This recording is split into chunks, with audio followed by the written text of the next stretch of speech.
Hello বন্ধুরা, সবাই কেমন আছো? আশা করছি তোমরা সকলে ভালো আছো। আমিও মোটামুটি আছি। দেখো, দেখেছো, সেজে গুজে নিয়েছি, একটু বেরোবো, যাদবপুরে যাব। তো এটা কালকের ভিডিও, কালকে সকালবেলায়। তো আমার এক মামা সম্পর্কে হয়, তার বাড়িতে গেছিলাম। আজ প্রায় অনেক বছর পর, 25-26 বছর পর ওই মামার বাড়িতে গেছিলাম। তো ভুলেই গেছিলাম বাড়িটা, জানো তো। তো চিনে চিনে মানে একটু আধটু মনে ছিল যে কেমন জায়গাটা। তো অনেক খোঁজার পর তারপর পেয়েছিলাম। তো গেছি, এই যে খুব ভালো ব্যবহার পেয়েছি। তারপর ওইখানে খাওয়া দাওয়া করে তারপর বেরিয়ে গেলাম। আমার তোমাদের তো এর আগেও বলেছিলাম যে আমি বাড়ি ঘর দেখছি একটু। তো একটা বাড়ি দেখলাম, আমার ছেলের বউ দেখালো, আমার অতটা পছন্দ লাগলো না। তারপর এক জায়গায় গেলাম, এটা পাটুলি, জানো, পাটুলিতে গেছিলাম। তো জায়গাটা এত সুন্দর বন্ধুরা, কোনো দিনও আমি এই পাটুলিতে যাইনি।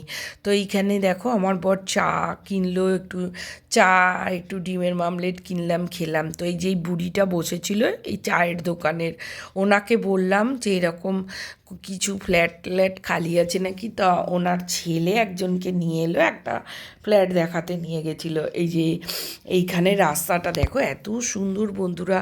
ওরা আমাকে ফ্ল্যাট দেখাতে নিয়ে এসেছিলো এইখানে। তো এই জায়গায় প্রথম এসছি, এত ভালো জায়গাটা, মানে জায়গাটা আমি মনে হয় ফিদা হয়ে গেছি।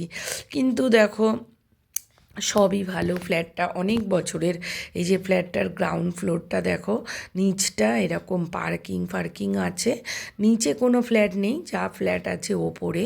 তো এটা 4 তলার ওপর, কিন্তু অনেক পুরনো ফ্ল্যাট বলে না বন্ধুরা, দেখো লিফট নেই। এই যে লাল গাড়িটা রয়েছে, এই লাল গাড়িটায় পার্কিং পাবো, ওদের গাড়ি। তো ওরা এই গাড়িটা যদি নিয়ে চলে যাবে, ওই জায়গাটায় পার্কিং পাওয়া যাবে।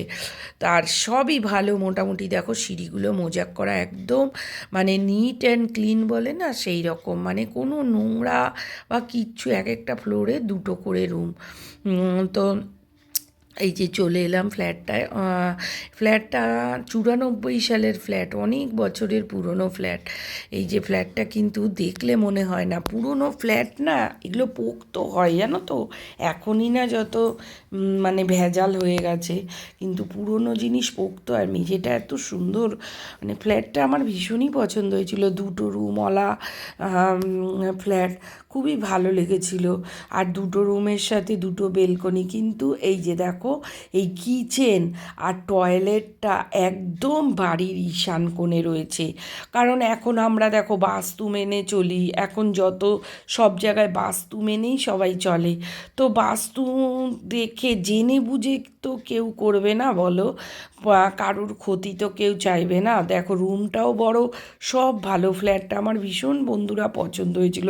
কিন্তু দেখো এই যে, আর বেলকনিটা ছোট, বেলকনিটা না একটা বক্সের মতন। আর এনারা সব জামা কাপড় মেলে রেখেছে, তো মানে বেলকনির কিছু বোঝা যাচ্ছে না, এত জামা কাপড় সব মেলা। ছোট বেলকনিটা, বড় না। ফ্ল্যাটটা দেখো বাইরে থেকে আমার মানে ভীষণ ভালো লেগেছে। এই পরিবেশটা না মানে এত ভালো, তোমাদেরকে কি বলবো বন্ধুরা। আমার মানে ভগবান কিছু না কিছু করে একটা করে খুঁত ধরিয়ে দিচ্ছে। বলছি না, যেটা পছন্দ হয় সেটাতেই কিছু না কিছু খুঁত বেরোচ্ছে। ফ্ল্যাটটা আমার ভীষণ পছন্দ হয়েছিল। তারপরে যে বেরিয়ে গেছিলাম, এই যে ব্রিজটা দেখো, এটা ওই যে টেগোর হসপিটাল ওইখানটা। আর এইটা নেক্সট দিন, কাল রাতে আর বন্ধুরা আমি আর ভিডিওটা কন্টিনিউ করিনি।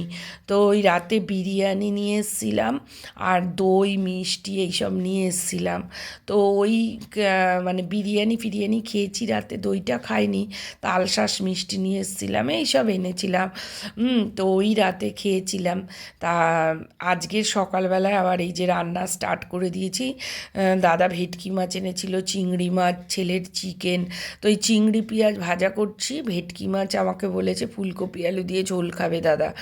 তো ওই ভেটকি মাছের দেখো ঝোল করব ফুলকপি আলু দিয়ে, শীতের দিনে সত্যিই ভালো লাগার ঝোলটা বন্ধুরা, এত ভালো হয়েছিল কি বলবো। এই যে মশলাটা দেখো, মাছটা ভাজা ভেজে সব কপি আলু ভেজে তুলে মশলা দিয়ে এই যে কষিয়ে নিচ্ছি। আর কষিয়ে নিয়ে জল দিয়ে দেবো। আর এদিকে বসিয়ে দিয়েছি চিকেন। ছেলে চিকেন ভালোবাসে, ও মাছ ফাছ খায় না। ওই জন্য দেখো এই যে মানে এটা খুব সিম্পলভাবেই চিকেনটা আমি বানাই বন্ধুরা, খুব টেস্টফুল হয় চিকেনটা। এই সব কিছু মানে অত বেশি আমি কষাই না, কিন্তু খুব তাড়াতাড়ি চটজলদি হয়ে যায় চিকেনটা। আর এই যে ধনের গুঁড়ো, গোলমরিচের গুঁড়ো এই দিয়েছি, পেঁয়াজ রসুন লঙ্কা হলুদ এই মশলাই দেওয়া। আর দেখো কষিয়ে এই যে ধনেপাতা দিয়ে দিলাম। এবার পরিমাণ মতন জল দিয়ে এটা একটু তেলতেলা টাইপের ঝোলটা হয়, খুব ভীষণ ভালো লাগে। আর এইদিকে দেখো মাছের ঝোলটাও আমার রেডি হয়ে গেছে। তো একটু ধনেপাতা, এখন শীতকাল যেহেতু সব রান্নায় ধনেপাতা ভালো লাগে খেতে, তো মাছের ঝোলটার দেখো ফুল লুকটা একটু দেখে নাও। তারপরে এই যে চিকেনটাও ঢেলে নিয়েছি, বাসন খানিকটা মেজেছি। অনেক কাজ থাকে আমাদের মেয়েদের, না রান্না করাই শুধু কাজ না বন্ধুরা, প্রচুর কাজ থাকে। তারপর গ্যাস পোছো, এই সবজি কাটার জায়গা ফ্যায়গা পরিষ্কার করো, বিছানা, একটা বিছানার তোলা হয়নি, মানে কি কম্বলটাই শুধু বাকি। তারপরে চলে গেলাম ছাদের জামা কাপড় আনতে, তারপর সব কাজ সেরে খেতে বসেছি দুপুরের লাঞ্চ। আর এই যে কালকের দইটা দেখো, আর মাছের ঝোলটা, সব নিয়েই বসে গেছি। চিকেনটা আর খাইনি, ছেলেও ছিল না। আর লাস্টে দেখো দই দিয়ে ভাত খেয়েছি। দইটা বন্ধুরা এত ভালো খেতে, তোমাদেরকে কি বলবো। দইটা এর আগেও এনেছিলাম পুজোর সময়, তো তখন ভালো লেগেছিল বলে কালকে ওই জায়গায় গিয়েছি বিরিয়ানি নিতে, তো ওইখান থেকে আবার নিয়ে এলাম। আর আজকের দেখো রাত্রিবেলায় আমার বড় ছেলে আবার অর্ডার করে দিয়েছিল এই বিস্কুটটা। আমি ভীষণ ভালোবাসি মিল্কি ব্লিঙ্কিট থেকে, তেল বিস্কুট দু রকমের, ওর বাবার আমার। তারপরে 5 কিলো চিনি, সব এইগুলো দরকার ছিল, এনে দিল। নেটের সমস্যা হচ্ছে বলে ছেলে না ওই ঘরে কাজ করছে বুঝলি, তো এই জন্য আমি এই ঘরে এলাম। খুব ঠান্ডা, ছেলে কেন কি জানি ওই ঘরে শোয় না। এত ভালো বিছনা থাকতে এইখানে দেখো সোফা কাম বেডে শুয়ে থাকে। সোফা কাম বেডে শুতে অসুবিধা হয় না বলো, কি বলবো। আর ছেলেটা শোনে না। আর এই তো চলে যাবে। তাও কদিন ছিল যে আমার ঘরে আমার ছেলেটা ছিল, ভালো লাগতো। ছেলেটা চলে গেলে মনটাই খারাপ হয়ে যায়, সেই তো বলো না, একা হয়ে যাব। তারপর আরও তোমাদের দেখালাম বাড়িঘরও কবে হবে, এই সবসময় না চিন্তাগুলো কুড়ে খায় জানো না। আমি ভীষণ মানে টেনশান, ভীষণ সব সময় যেন মাথার মধ্যে কিছু না কিছু ঘুরতে থাকে। কবে হবে বাড়ি একটা, কবে আমার নিজের পুরো নিজের ওইটা হবে। এইটা তো ভাগের দেখো,